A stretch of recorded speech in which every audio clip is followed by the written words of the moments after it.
बच्चों, welcome to your favourite channel study guys. तो आज मैं आपके लिए हमारा सिविक्स का लास्ट चैप्टर डेमोक्रेटिक राइट्स का पूरा मतलब कि आपके लिए एक तरह से बोलूँ तो नोट्स लेके आ गया हूँ। और प्यारे बच्चों, आज हम इस चैप्टर को कंप्लीट कर लेंगे और सिविक्स पोर्शन कंप्लीट कर लेंगे।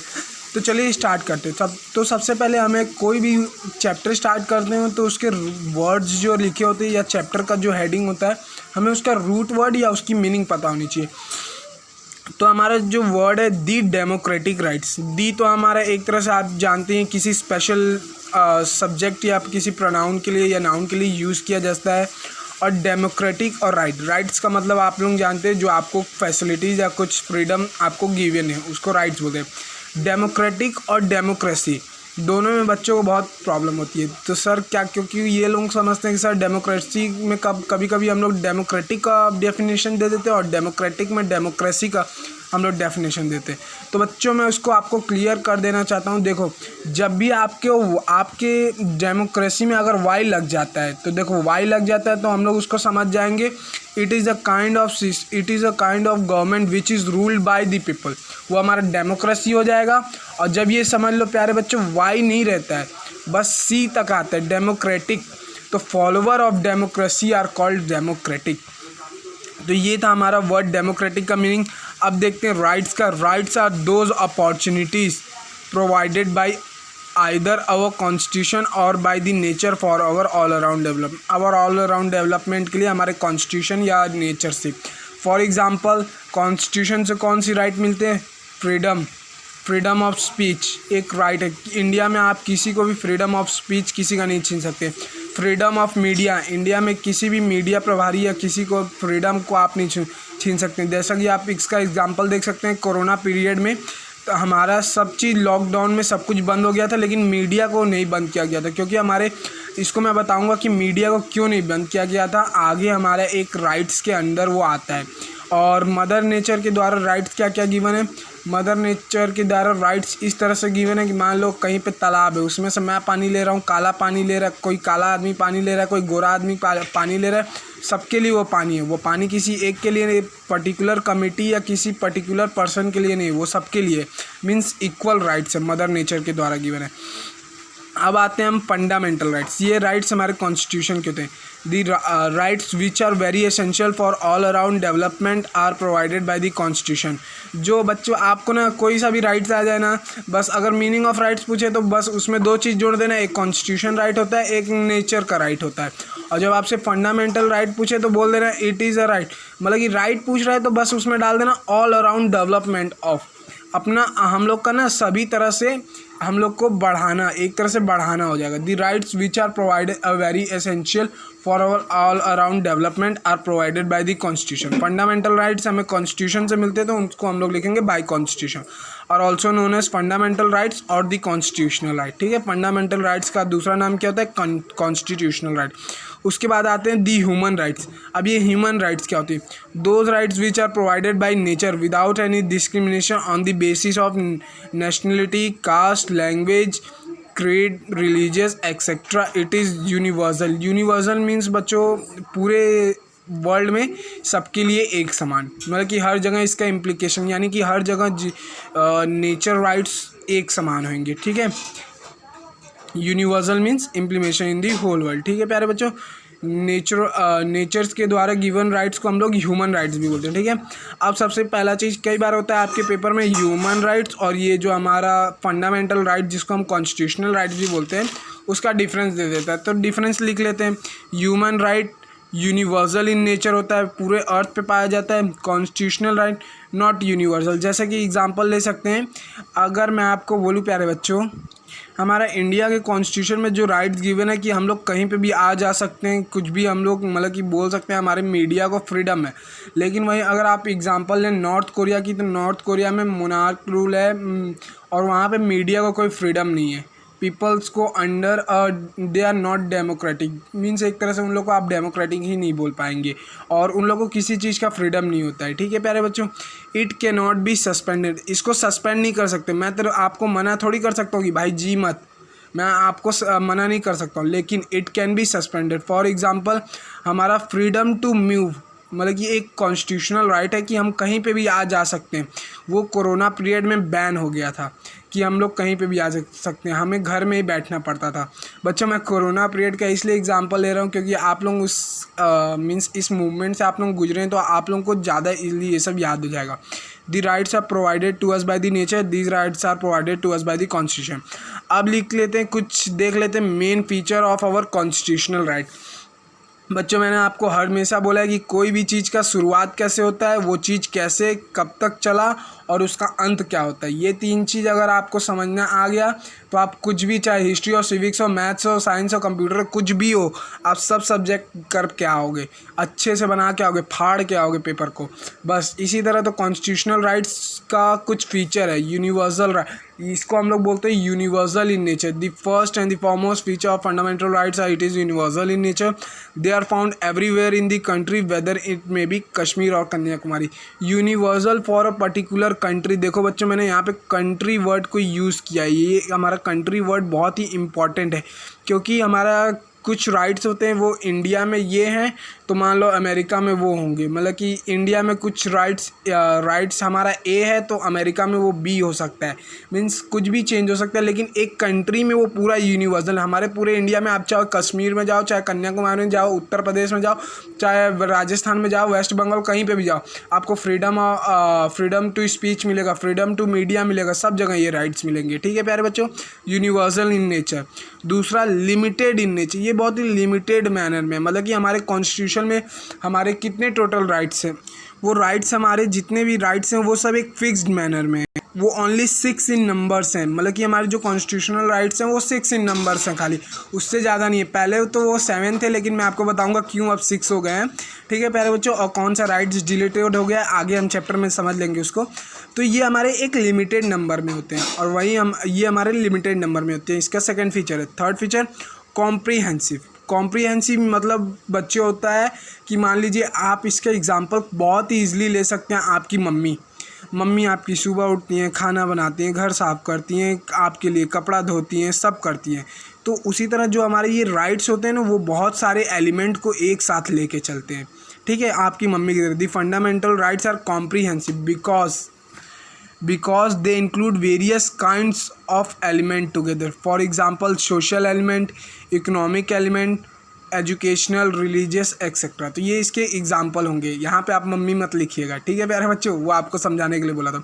जस्टिशिएबल मतलब होता है प्यारे बच्चों एक तरह से हमारे लिए प्रोटेक्टेड होते हैं। The fundamental rights are justiciable because they can be justified by the court. The court give us guarantee in case of violation of right we may knock the door of the court to get our right back. ये हमारा rights होता है। ये मतलब कि एक तरह से मैंने जैसे आपको बोला कि आपके राइट्स प्रोटेक्टेड होते हैं। आपके राइट्स अगर कोई आपसे छीन रहा है तो आप वहाँ कोर्ट में जाके, इंडियन कोर्ट्स में, चाहे हाई कोर्ट में, सुप्रीम कोर्ट में, किसी भी कोर्ट में जाएँ, चाहे डिस्ट्रिक्ट कोर्ट में, वहाँ पे अगर आप जाके अपील करते हैं तो आपकी जो राइट्स होते हैं प्यारे बच्चों वो एक तरह से बच सकते हैं। ठीक है, अगर आपकी जो उस समय की काम करने की स्थिति होगी उसके ऊपर डिपेंड करता है। अगर आपने राइट्स को वॉयलेट किया है, अगर गलती आपकी रहेगी तो आपको वो राइट्स की प्रोटेक्शन नहीं मिलेगी। ठीक है, लेकिन अगर आप ट्रू हैं तो आपके राइट्स को कोर्ट आपके लिए प्रोटेक्ट जरूर करेगा। और उसके बाद सस्पेंडेबल, देखिए अब यहाँ पे बताऊँगा। मैंने आपको शुरुआत में बोला था कि पहले हमारे जो freedom of movement corona period में बैन हो गई थी, वो क्यों हुई थी, वो इसी कारण से हुई थी। कैरेक्टरिस्टिक ऑफ फंडामेंटल राइट जो कि suspendable. The fundamental rights are suspended, they can be taken by the government during emergency only and only. 2 rights cannot be suspended given during the emergency. 2 rights suspended नहीं हो सकते, याद रखिएगा, बहुत easy है। Right to live, आपसे जीने की राइट्स कोई नहीं छीन सकता है। आपको कोई भी एक डेमोक्रेटिक कंट्री में कोई भी आपको मार नहीं सकता आपको, इसलिए कोई भी किसी का मर्डर करता है तो उसको कोर्ट में जाना पड़ता है। और दूसरा था फ्रीडम ऑफ मीडिया, इसलिए कोरोना पीरियड में हमारी मीडिया, हमारे जितना भी टीवी शोज़ आते थे, सब आते थे, जो कुछ भी होता था सब बैन हो गया था, क्योंकि सबको हमारी गवर्नमेंट में बोला था कि कोरोना पीरियड में कोई चीज़ काम नहीं करेगा, लेकिन वो मीडिया को बैन नहीं कर सके क्योंकि freedom of media is not suspendable. ये 2 राइट्स कई बार आ जाते हैं 1 मार्क्स के क्वेश्चन में, तो इसको आप इजीली याद कर सकते हैं। अब पढ़ेंगे हम प्यारे बच्चों टाइप्स ऑफ फंडामेंटल राइट्स। मैंने बोला था आपको पहले हमारे फंडामेंटल राइट्स 6 इन नंबर हैं, लेकिन पहले वो 7 इन नंबर थे। तो 7वां राइट क्या था? तो हमारा 7वां राइट था राइट टू प्रॉपर्टी, जो कि हमारा डिलीट हो गया है फंडामेंटल राइट से। Originally we had 7 right but nowadays we have 6 right. And what are they? Let's took review on them. ये हैं हमारे 6 राइट्स। इनको ईजिली याद करने का तरीका भी मैं आपको बता दूंगा प्यारे बच्चों। तो हमारा पहला राइट क्या था? The right to equality from article number 12 to 18। The right to freedom from article numbers 19 to 22। The right against exploitation from article number 23 to 24। The right to freedom of religious from article number 25 to 28। The cultural and educational right from article number 29 to 28। Sorry प्यारे बच्चों, ये हमारा होगा 29 to 30, ठीक है। And the constitutional remedies, ये हमारा article number 32। तो प्यारे बच्चों इनको याद करने का तरीका क्या होता है? पहला तो ये चीज़ कितना से कितना आर्टिकल नंबर के बीच में पड़ता है, ये बच्चों को प्रॉब्लम जाती है। तो मैं आपको बता दूँ, इसको देखिए, हमारे टाइम में जो हमारे क्लास टीचर थे ना, वो हमको इस तरह से याद कराए थे। बोलते थे कि हमारे क्लास के स्टार्टिंग 12 रोल नंबर से 16 रोल, इसमें एक पैटर्न बनता हुआ आपको दिखेगा। अभी देखिएगा, पहले में हमारा देखेंगे 12 + 6 18, 19 + 3 21, ठीक है, 23 + 1 24, ठीक है प्यारे बच्चों। देखिए इतना इतना का गैप ये सब लेके चलेंगे, 6 3 1। अब ये देखिए, फिर यहाँ से 25 to 28 से 3, और उसके बाद 29 से 31, और ये तो हमारा डायरेक्टेड है, इसको 1 ही मान लेते हैं। अब ये देखिए, पहला 6 का आधा होता है 3, फिर उसके बाद 3 किससे डिविजिबल होता है? हमारा 1 से, ठीक है। अब 1 के बाद वापस 1 की जगह 3 आएगा, और 3 के बाद सब में वापस 1 1 का गैप चला जाएगा। मतलब कि ये 6 3 1 3 1 1। इससे याद रख सकते हैं कि कैसे कितना का गैप होगा। तो हम लोग ने याद किया था कि मान लो हमारे क्लास में मेरा रोल नंबर था 12, तो 12 + 6 18। अच्छा, मेरे दोस्त का रोल नंबर 6 प्लस करना था, उसके बाद 18 में 3 प्लस करना है। मतलब कि 18 से आप एक आगे नंबर लेके फिर 3 प्लस करेंगे, तो 19 + 3 22, फिर 23 में 1 प्लस करूँगा 24, आर्टिकल 23 to 24। 24 में एक और प्लस करके फिर मतलब कि अगला आर्टिकल 25 to 28 के लिए 3 प्लस करूँगा, उसके बाद 29 to 31। ऐसे हम लोग ने याद किया था। और प्यारे बच्चों, आप जो ये राइट्स को कैसे याद करें, इसका एक ईजी ट्रिक है। सबसे पहले आपको राइट टू इक्वालिटी कोई नहीं छीन सकता। आप इक्वली ऑन दी बेसिस, आप एकदम सिंपल एग्जांपल ले सकते हैं। आप अपने स्कूल में बैठते हैं, डिफरेंट रिलीजियस के बच्चों के साथ बैठते हैं, मतलब कि कोई ST है, कोई जनरल है। ये हमारे स्कूल में हम लोग को भेदभाव करना नहीं सिखाया जाता। तो पहला याद कर सकते हैं, आप और आपके फ्रेंड्स, राइट टू इक्वालिटी, सब इक्वल है। राइट टू फ्रीडम, आपसे जीने का मीन्स आपसे फ्रीडम, यानी कि जो आपका फ्रीडम है, आप कुछ भी कर सकते हैं, वो आपसे कोई नहीं छीन सकता। आप हर जगह कहीं पे भी आते जाते हो, फ्रीडम, कुछ भी बोल सकते हैं आप। ये नहीं है कि नॉर्थ कोरिया की तरह आपको मोनार्क, तानाशाह, किंग जोन की तरह आपको एक पर्टिकुलर मतलब कि उनका फॉलो करना पड़ेगा ऑर्डर। ये सब नहीं, आप कुछ भी कर सकते, फ्री हैं आप इंडिया में। द राइट अगेंस्ट एक्सप्लॉयटेशन, आपको कोई एक्सप्लॉयट नहीं कर सकता। एक्सप्लॉयटेशन मतलब होता है बच्चों कि जो 14 साल की उम्र के बच्चों से कम से जो माल प्रैक्टिसेस होती हैं, जैसे चाइल्ड लेबर, ये कोई नहीं करा सकता। उसके बाद आता है हमारा the right to freedom of religious. हमारे इंडिया कंट्री को, हम इंडिया को एक सेक्युलर कंट्री बोलते हैं। क्यों? क्योंकि हमारे यहाँ रिलीजियस को फ्रीडम मिलता है। यहाँ पे कोई सा भी रिलीजियस आप प्रैक्टिस कर सकते हैं, चाहे वो सिख हो, चाहे हिंदुइज्म हो, चाहे इस्लाम हो, चाहे वो क्रिश्चियनिटी हो, आप कोई सा भी फॉलो कर सकते हैं।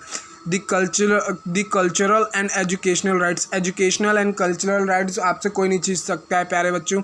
कल्चरल और एजुकेशनल राइट्स आपके प्यारे बच्चों लिटिल बिट फ्रीडम और रिलीजियस से रिलेटेड है, बहुत लिटिल बिट, और थोड़ा पार्ट इन लोग का डिफरेंट है। और उसके बाद दी कॉन्स्टिट्यूशनल रेमेडीज़, ये कॉन्स्टिट्यूशनल रेमेडीज़ होते हैं प्यारे बच्चों, ये जो हमारी बाकी के 5 राइट्स होते हैं ना, एक तरह से आप समझ सकते हैं उनके प्रोटेक्टर होते हैं, और फिर बाकी के हमारे जो आर्टिकल्स होते हैं उन लोगों को डिफाइन करने के लिए होते हैं, और कुछ जुडिशियल पावर हो सकते हैं। इसको भी मैं आपको एक्सप्लेन करूँगा लास्ट में। The right to property has been deleted from the list of the fundamental rights, ये था हमारा राइट टू प्रॉपर्टी।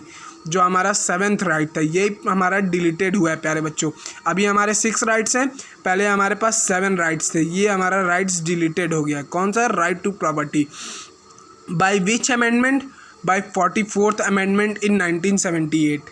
तो इसको आप कैसे याद कर सकते हैं प्यारे बच्चों? हमारा ग्रीन रिवॉल्यूशन हुआ था 1967 से 1968 तक, और उससे आप 10 साल आगे चले जाइए, यानी 1978 में हमारा हुआ था राइट टू प्रॉपर्टी डिलीट।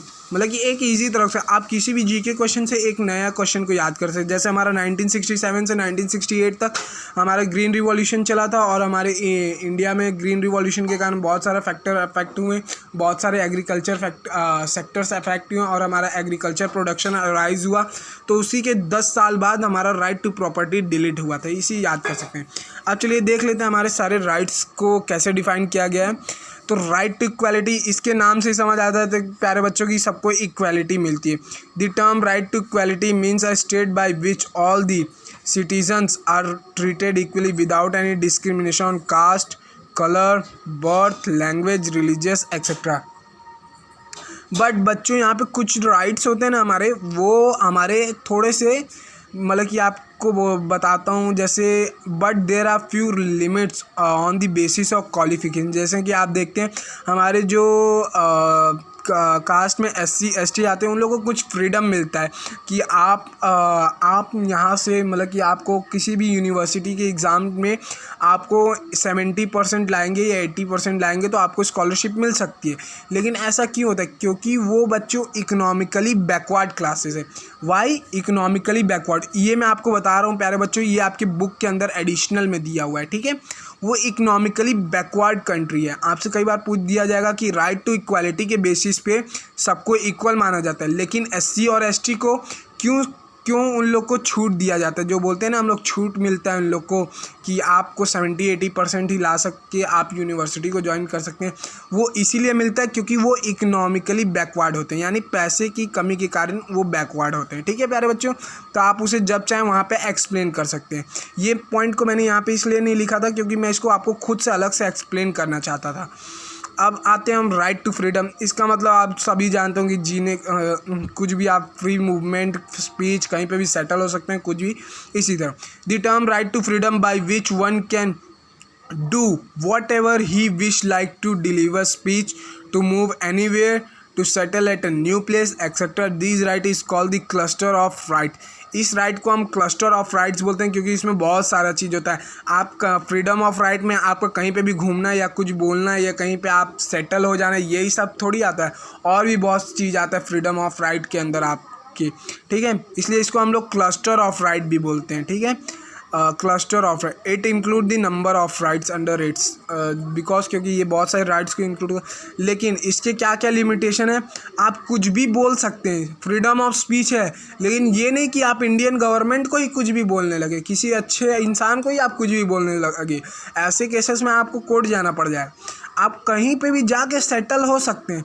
तो इसका मतलब ये नहीं कि आपके पड़ोसी का घर है, जाओ सेटल हो जाओ, बस पड़ोसी को भगा दो, ये नहीं होता। इसका मतलब कि आप कहीं पे भी सेटल हो सकते हो। आपको उस प्लेस को अपने नाम पे करवाना पड़ेगा। आप मतलब कि आपके पास जुडिशियल प्रूफ होना चाहिए, जज का मतलब कि हमारा कोर्ट का प्रूफ होना चाहिए कि वो आप उस प्लेस को ओन करते हो, तब वहाँ पे आप रह सकते हो, ठीक है प्यारे बच्चों। और कुछ कहीं पे भी इसमें एक और होता है हमारा, आप wherever you can move. तो आप ये है कि आप कहीं पे भी मूव कर सकते हैं। तो इसका मतलब ये नहीं कि आप कहीं पे भी रेस्ट्रिक्टेड एरिया में, मान लीजिए हमारा कोई एक रेस्ट्रिक्टेड गवर्नमेंट एरिया है, ठीक है, मान लीजिए हमारा एक रेस्ट्रिक्टेड गवर्नमेंट एरिया है। अब मैं आपको मना क्यों, यहाँ पे मत घुसना, अगर आप घुसेंगे तो आपको जेल जाना पड़ेगा 1 महीने के लिए। तो अगर आप लगे इसमें घुसने तो मैं तो आपको लेके जेल में चल देंगे, ठीक है। तो इसी तरह कुछ राइट्स होते हैं, इसको लिमिटेशन को भी पढ़ लेते हैं। One cannot speak anything which defames other, जो दूसरों को दुख पहुंचाए। One cannot move in this restricted area, one cannot settle at other land, and one cannot form unions and assembly with drums with arms and muscle power. Muscle power मतलब कि ज़्यादा ताकतवर है तो कहीं पे भी असेंबली फॉर्म करके कुछ भी नहीं कर सकता है, उसके लिए उसको इंडियन गवर्नमेंट से परमिशन लेना पड़ेगा, ठीक है प्यारे बच्चों। उसके बाद no job profession should be started with demolise the society. ऐसा किसी भी तरह का जॉब या प्रोफेशन स्टार्ट नहीं होना चाहिए जो कि सोसाइटी को डिमोलाइज यानी कि सोसाइटी को एक तरह से बहुत बुरा अफेक्ट करे। ठीक है प्यारे बच्चों, तो ये कुछ लिमिटेशन थी। इसी तरह इसके और भी लिमिटेशन होते हैं और इसी तरह और भी इसके राइट्स होते हैं फ्रीडम टू से। अब आते हैं हम अपनी third right, right against exploitation. तो राइट अगेंस्ट एक्सप्लॉयटेशन होता है बच्चों, मतलब कि इसमें मैं आपको 3 चीज़ का एग्जांपल दूंगा।